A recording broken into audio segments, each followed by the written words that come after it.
So who do you guys feel like are the top candidates for the Frogs? There have been a lot of names tossed about.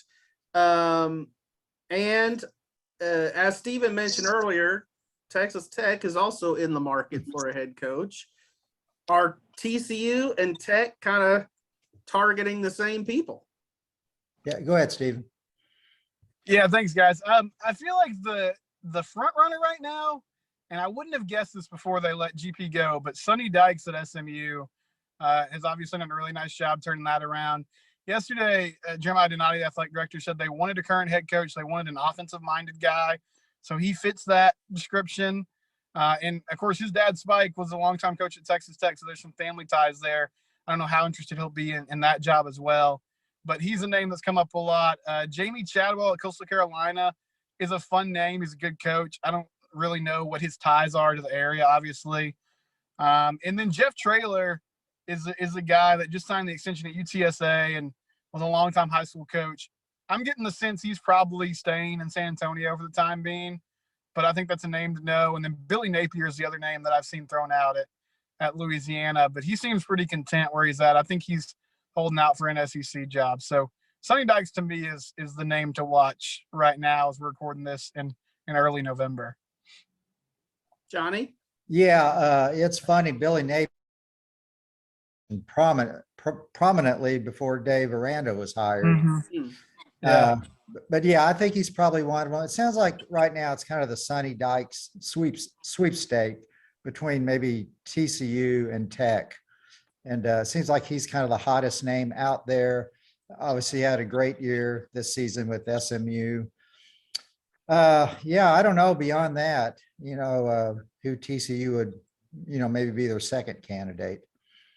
Yeah, I've read some of the stuff that's been out there, and I agree with Stephen that Traylor seems like he might stay at San Antonio just because they did give him a pretty good extension and control maybe to keep his assistants all together and that kind of thing, which, I mean, that's a lot of security for a coach.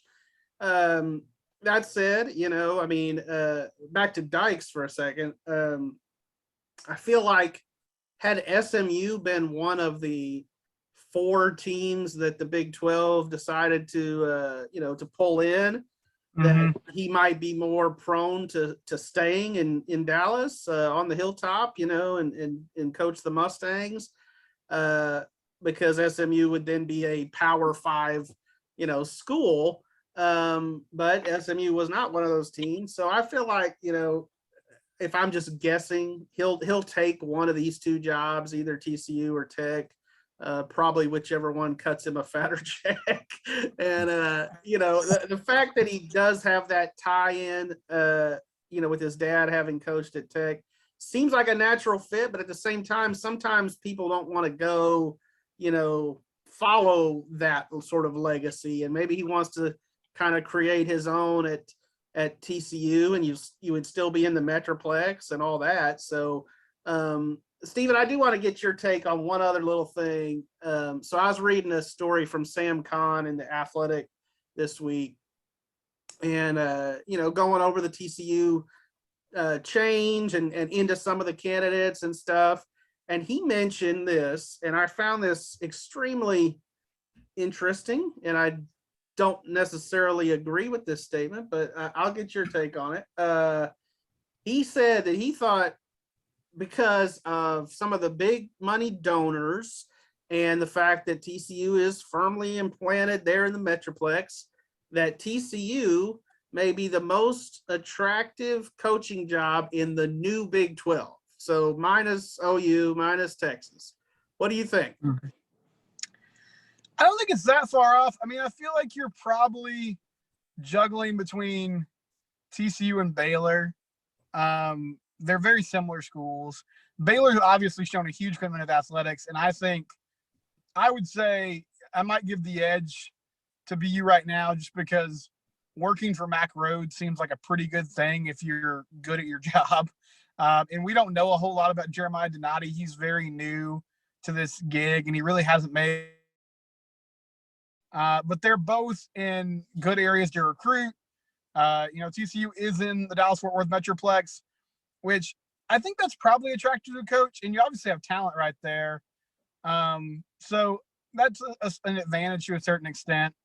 And is it better than Texas Tech out on the west part of the state? I think so.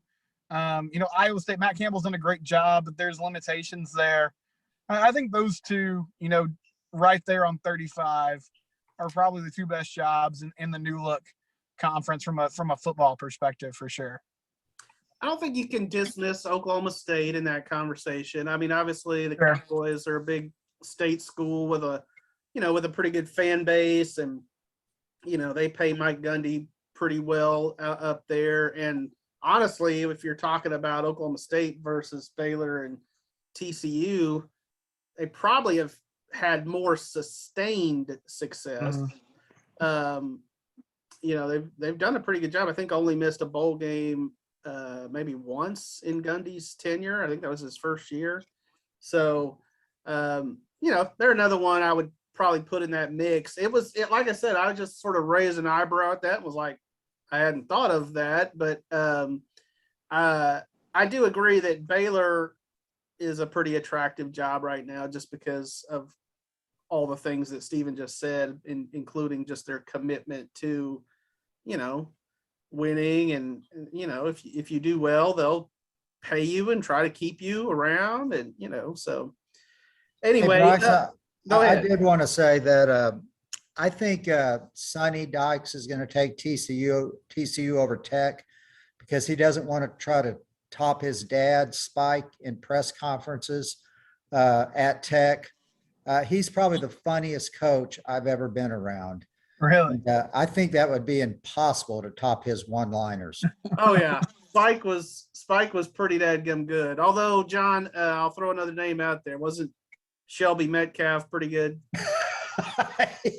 Yeah, he kind of meandered a bit. You kind of wondered where he was going, but yeah, he was pretty funny.